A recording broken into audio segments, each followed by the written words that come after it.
आज आपको जल्दी छोड़ना है? हम्म, नहीं मनोहन भाई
थोड़ा सा आगे सुस्ताने से लेना तो ठंड में आती है, वैसे नहीं लगती।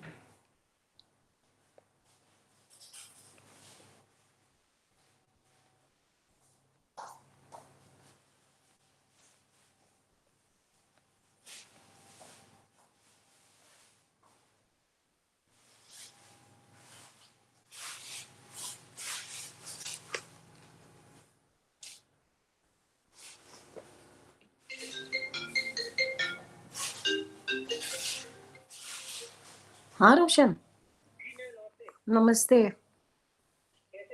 मैं ठीक हूँ, तुम कैसे हो?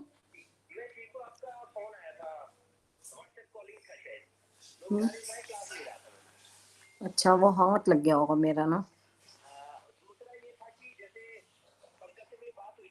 हाँ हाँ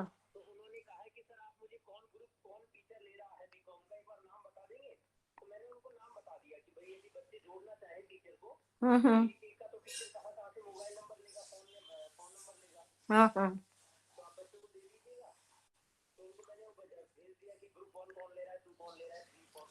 हाँ हाँ हाँ हाँ,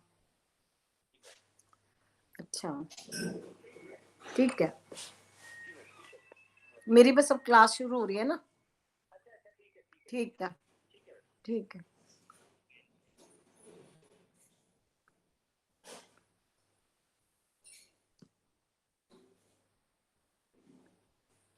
ये बंदा बहुत बढ़िया है, तो ठीक हो।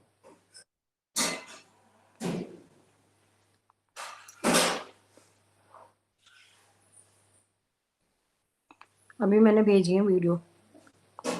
ओके। हम्म, हाँ ये एक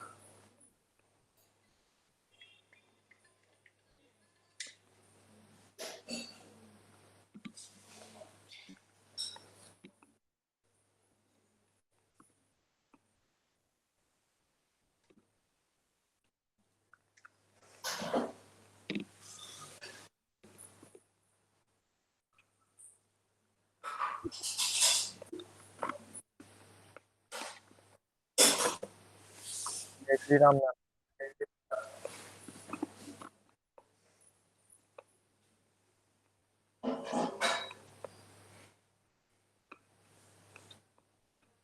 किसका आगे हाथ जोड़ के खड़ा है? ठीक है, ठीक है।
Good afternoon ma'am. Good afternoon.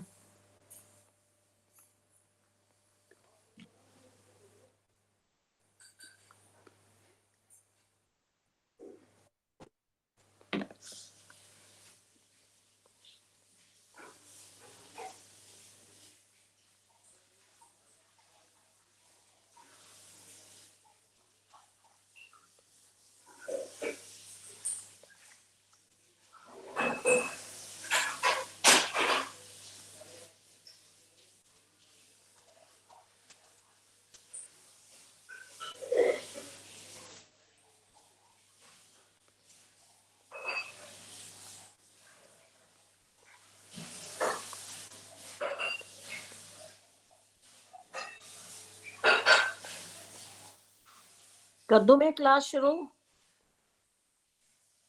Ma'am थोड़ा इंतजार कर लेते हैं, अभी और बच्चे हो सकता है। मैम 2 मिनट और मैम वो जो मैंने टाइम का बोला था ना उसको मैम मतलब नॉर्मल ही रहने देना, अभी कोई 15 मिनट आगे पीछे मत करना, नॉर्मल टाइम ही रहने देना, क्योंकि वो मैम से एडजस्ट हो गया फिर बाद में। अच्छा, इससे पहले भी तुम फ्री होते हो? मैम इससे नहीं मैम, 1 बजे से पहले फ्री होते हो? नहीं मैम हम लोग नहीं मैम, वो 10 का ही है, 9 से 10 कह रहे थे मैम ने ना, मैम अब 9 से 10 लेंगे कल से। अच्छा,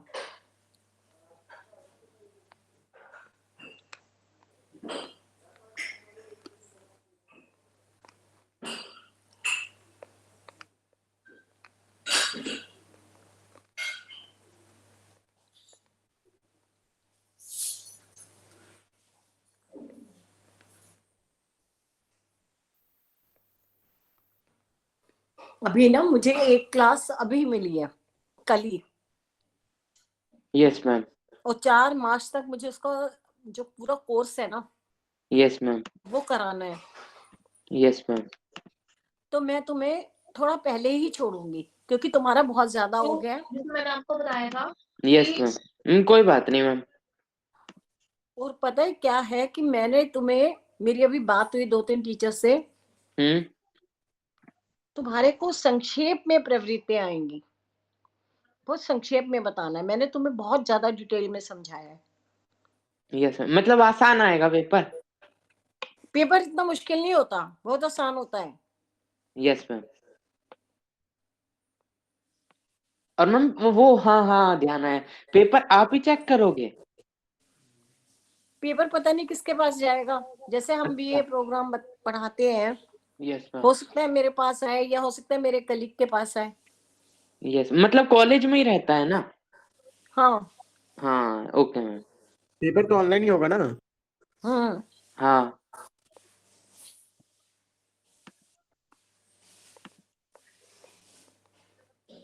कॉलेज में भी रह सकता है, बाहर भी कर सकते हैं। Yes ma'am. मैम वैसे तो मुझे तो लग रहा है कि ये जो सेमेस्टर है ना ये पूरा मैम ऑनलाइन जाने वाला है, एग्जाम भी ऑनलाइन होने वाले हैं।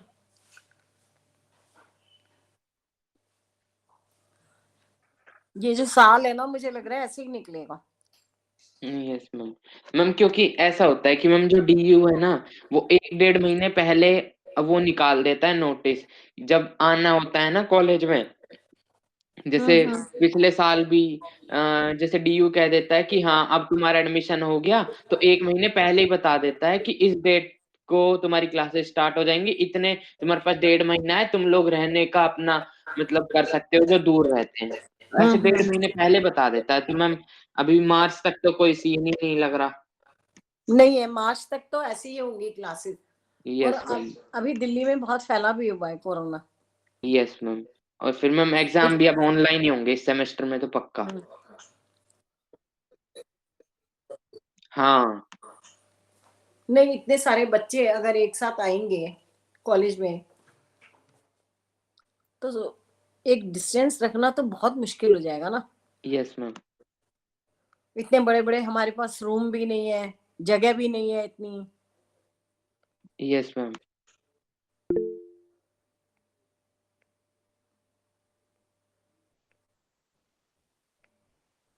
मार्च तक तो अभी ऐसे ही चलेगा, उससे पहले अगर कुछ होना होगा तो ड्यू तुम्हें तो बताएगा ही ना कि भाई जो बच्चे दूर रहते हैं। Yes ma'am, yes ma'am. आप कहाँ रहते हो? मैं मैम लखनऊ में। मैम मैं तो मतलब ये लगा लो गुड़गांव से भी 40 किलोमीटर दूर, 40 किलोमीटर दूर। कहाँ पर? मैम एक रेवाड़ी डिस्ट्रिक्ट पड़ता है ना। हाँ हाँ। हाँ तो मैम उधर है धारुएड़ा सेक्टर 24। धारवेड़ा में रहते हो? Yes ma'am, sector 24। बस कोई चिट्ठी नहीं भेजेगा। तो वो रिवाड़ी तो बहुत आगे है उससे, धारवेड़ा से। मैम मतलब बहुत आगे नहीं है, वो डिस्ट्रिक्ट पड़ता है एक्चुअली। मैम क्या है ना कि मेरा जो मतलब यहाँ पे सोसाइटी है ना, ये बिल्कुल हरियाणा और राजस्थान के बॉर्डर पे आता है। एंड गुड़गांव का एंड अरे होता है यहाँ भाई पे और रेवाड़ी की स्टार्टिंग होती हम है। हर महीने वहां जाते हैं तिजारे। ओ अच्छा मैम, उधर जैन मंदिर में। हाँ हाँ। ओ मैम मिल मैम लिया हाँ। करो उससे। कैसी बातें कर रहे हैं तुम? धारवाड़ और रेवाड़ी में तो 25 किलोमीटर का फर्क है, कुछ भी बोल रहा है। धारवेड़ा से 25 भाई किलोमीटर सही कह रहा है, वो सही कह रहा है। रिवाड़ी तो वही है। हाँ भिवाड़ी मोड़ भी तो आता है ना। अब मैम आइडिया हाँ, नहीं है यार भिवाड़ी मोड़ लेकिन आप वो। समझ गए ना। भिवाड़ी मोड़ से मैम बस 1 किलोमीटर दूर भी है। हाँ यस मैम। तो हम तो हर महीने जाते हैं वहां पर। हाँ मैम, उधर आप आरपीएस स्कूल के सामने से जाते होगे। हम्म। हाँ तो मैम मैम तो उधर ही आपको तो है बुला सोसाइटी, पूछने जा रहा है। अरावली हाइट्स, उधर ही तो है। अच्छा, अब तो तुम्हारे उधर हल्दीराम भी खुल गया है। Yes ma'am. यस। मैम पर हल्दीराम हाँ थोड़ा उधर अलवर बाईपास पे पड़ जाता है, वी हम्म। स्क्वायर में। मैम वो तो बहुत पुराना है, अभी का थोड़ी ना है। हाँ अब हाँ। तो रख रहा है अभी तो। एक मानेसर के पास है। मैम को हाँ बुला फिर चाय पे। चाय पे चर्चा करना फिर। हाँ। यस मैम, आ जाओ मैम कभी भी। मैम ऋतिक तो फ्री रहता है।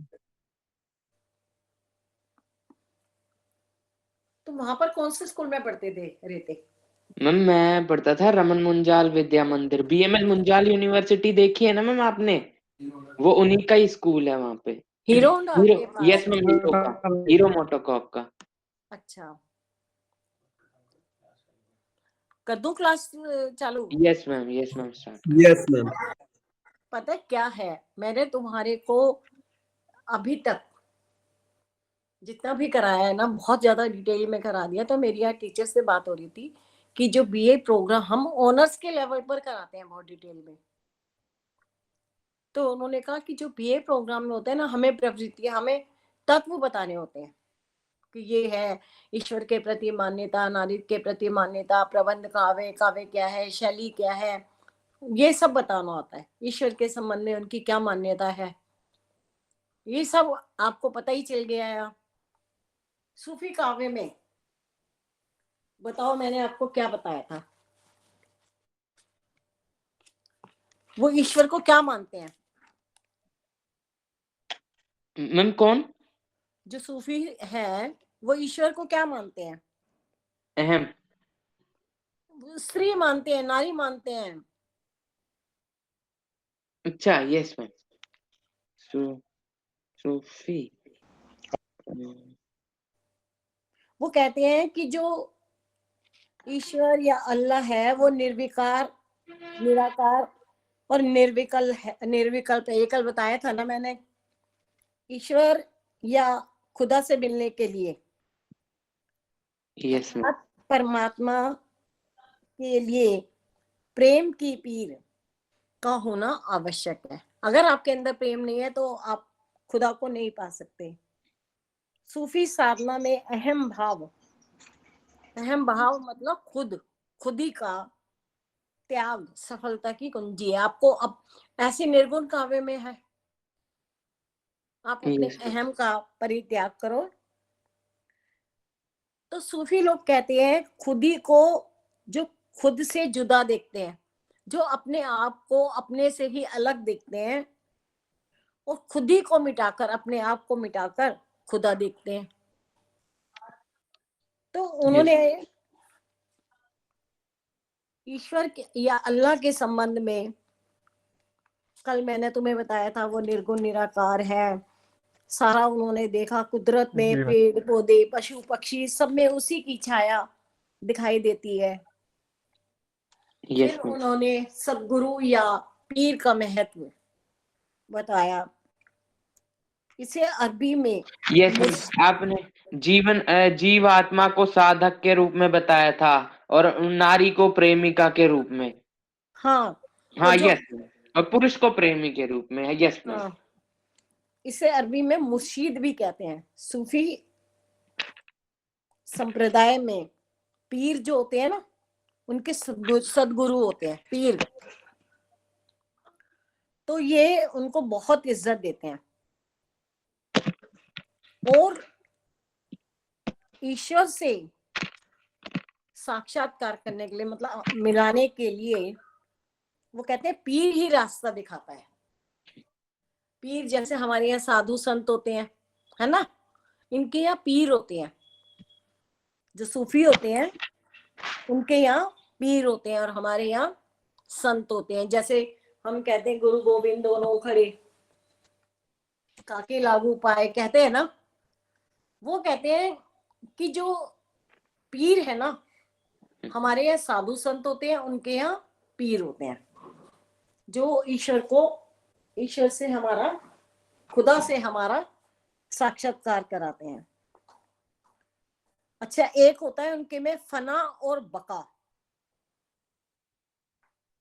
फना जो है वो नाश है, वो नाश करता है फना, और जो बका है वो ईश्वरीय गुणों को स्वीकार करता है।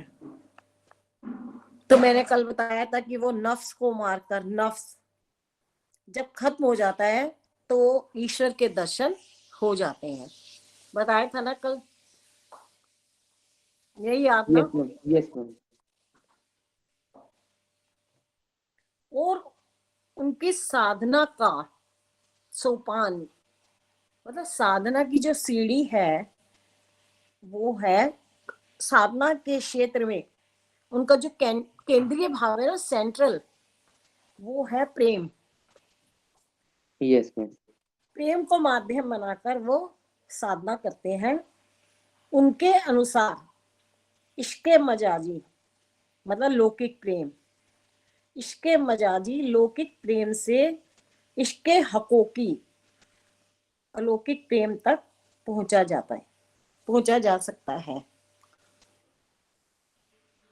सूफी मत में फिर बताया कि शैतान की सत्ता है ना, जैसे हमारे यहाँ यस कहते मैम, हैं हिंदू में कि ईश्वर और भक्त के बीच में माया आ जाती माया आ जाती है। यस मैम, है ना, इनके बीच में कौन आता है? शैतान। शैतान। मगर वो कहते हैं शैतान भी बहुत जरूरी है। अगर शैतान ना हो ना, तो उसका सामना करके हम अच्छे मार्ग पे पहुंच सकते हैं। शैतान का होना भी बहुत जरूरी है। अगर शैतान नहीं होगा तो हम साधना करेंगे ही नहीं। हम शैतान के कारण हम बहुत बच के निकलते हैं और अपनी साधना में ज्यादा ध्यान देते हैं। शैतान की भी अपने आप में बहुत बड़ी इम्पोर्टेंस है। शैतान ना हो तो हम खुदा तक नहीं पहुंच सकते। इन्होंने प्रेम को बहुत महत्व दिया। प्रेम के दोनों रूप, संयोग और वियोग, में इनका जो मन है वो काफी लगा है। वियोग वर्णन में इन्होंने बहुत कुछ लिखा है। और संयोग में क्या होता है कि नायिका के नख से लेकर शिक तक वर्णन करते हैं, पैरों के नाखून से लेकर सर तक पूरा ये वर्णन करते हैं। और उसमें कई बार ये काल्पनिक और बड़ा स्वाभाविक भी लगता है, लेकिन प्रेम में ये नक्षिक वर्णन आवश्यक होता है।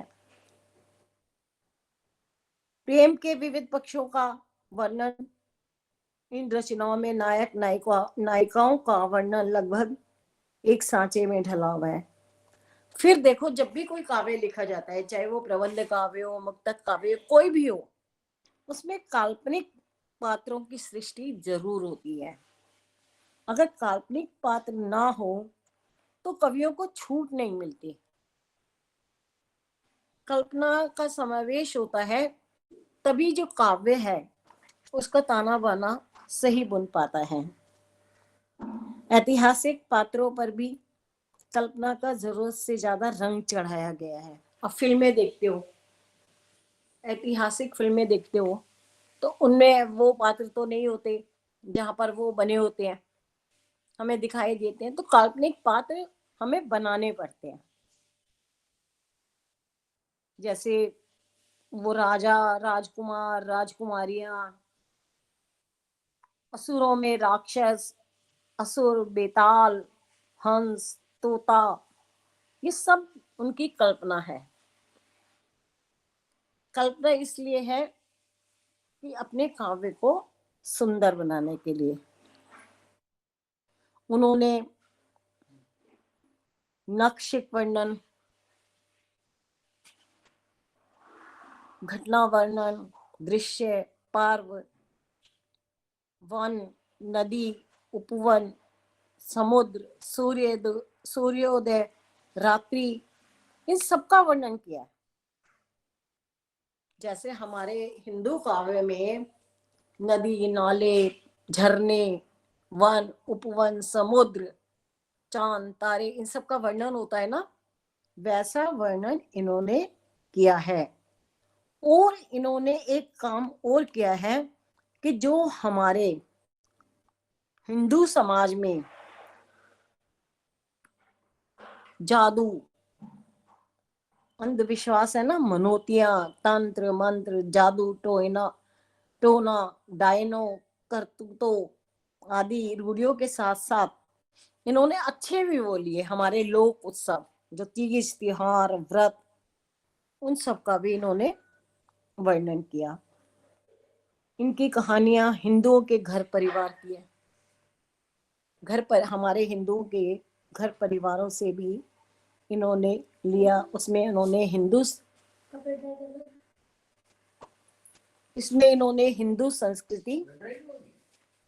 संस्कृति के अंतर्गत रहन सहन, आचार विचार आदि का इन्होंने चित्रण किया। इसलिए इनकी रचनाएं हिंदुओं में भी लोकप्रिय हुई। आपने देखा होगा आज हमारी फिल्मों में सूफी गाने सर्वाधिक लोकप्रिय हैं, है ना? जवाब नहीं दोगे तो मुझे पता कैसे चलेगा? जी मैम। जी मैम हिंगे। जी मैम जी। इनमें जो सूफी गाने हैं वो आज सबसे ज्यादा गाए जाते हैं। और उन गानों में क्या है? प्रेम की व्यंजना है। सारे सूफी गाने प्रेम पर आधारित हैं। प्रेम का मूल भाव क्या होता है? रति। बुनियादी तौर पर हम देखें तो ये श्रृंगार प्रधान रचनाएं हैं। पर इन्होंने क्या किया है, जो सामाजिक नैतिकता होती है, एक सामाजिक, हमें नैतिक भावनाओं का ध्यान रखा जाता है, उसका ध्यान इन्होंने नहीं रखा है। इनके काव्य में जो केंद्रीय भाव है, समझ लो, वो श्रृंगार रसी है। इन्होंने श्रृंगार रस को ही, ये कवि श्रृंगार रस को ही ये कवि जीवन का प्रधान तत्व मानते हैं। क्यों मानते हैं बताओ?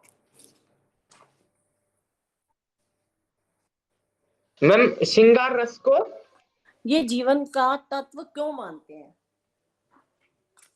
मैम क्योंकि इनकी जो मेन मान्यता है वो प्रेम में है, इसलिए। हाँ, सूफी कवियों ने प्रणय भावना, प्रेम की भावना, इन सबको ज्यादा महत्व दिया है। तो जो प्रेम की भावना सर्वाधिक होगी तो वहां पर स्त्री को सर्वोपरि माना जाएगा और ये नारी को ही परमात्मा मानते हैं। इन्होंने नारी को ईश्वर का प्रतीक बनाया है।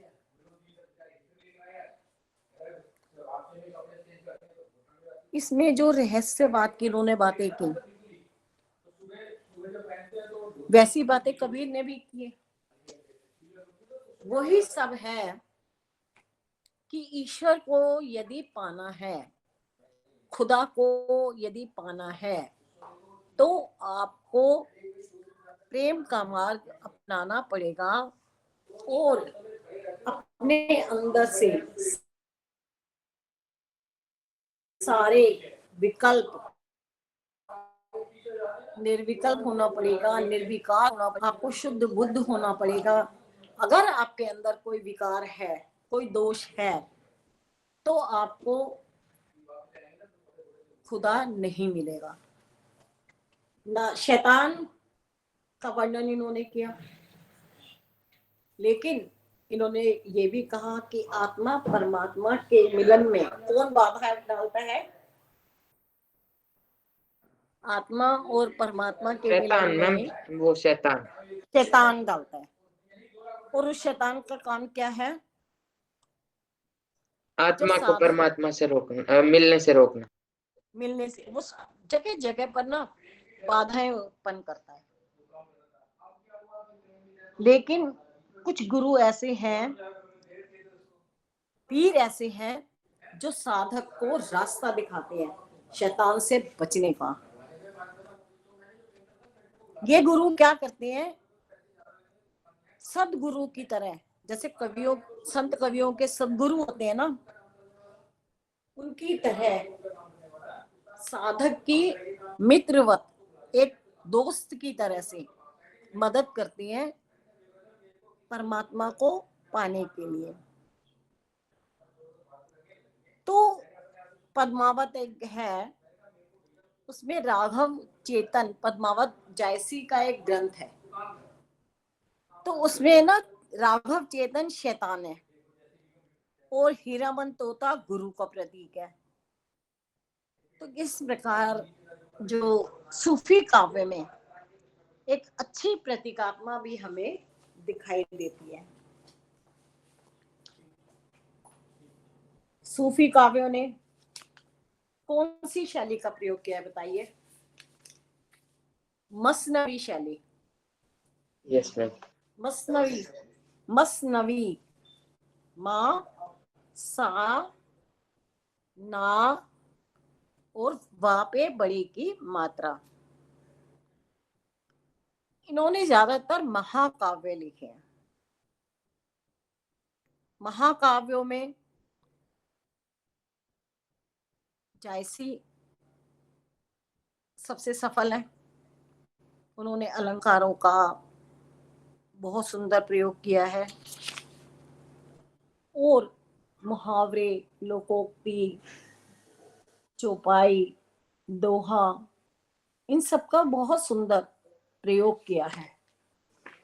तो मुख्य रूप से जो सूफी काव्य है वो क्या है, आप बताइए?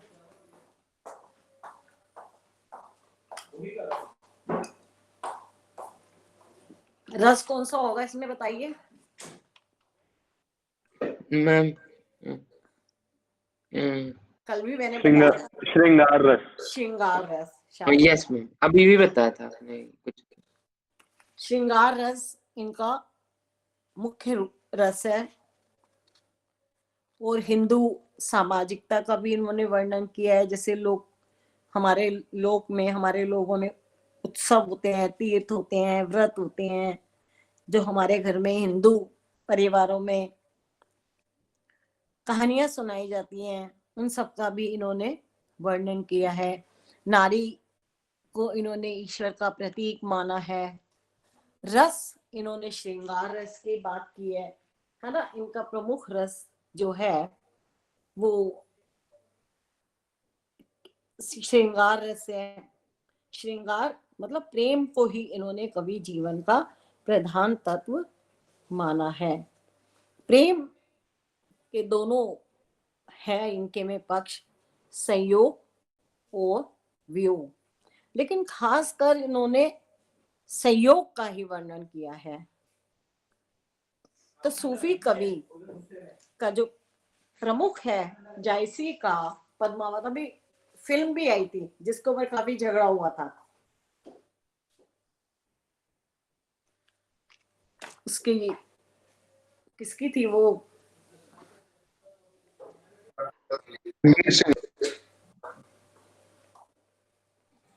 किसकी थी वो फिल्म? हाँ, लीला भंसाली की। कितना विवाद हुआ था उसके ऊपर, नाम के ऊपर। पद्मावती। पद्मावती रखा था ना उन्होंने नाम, जी हाँ। उसका नाम पद्मावत कर दिया गया। पद्मावत। मैम वो लक्ष्मी बॉम्ब भी तो था एक फिल्म। हाँ, लक्ष्मी बॉम्ब, वो क्या होता है? वो भी तो ऐसी फिल्म थी। मैं बेटा फिल्में बहुत कम देखती हूँ। और अब देखो, मुझे जो मिला है वो हिंदी सिनेमा ही मिला है। तो मुझे अब हिंदी सिनेमा जब मुझे मिला है तो मुझे सिनेमा पढ़ना पड़ेगा, सिनेमा देखना पड़ेगा। तो ये था आपका सूफी काव्य। सूफी काव्य में सबसे ज्यादा जो आपको अभी तक लग रहा होगा जैसे संत काव्य, ये सब तो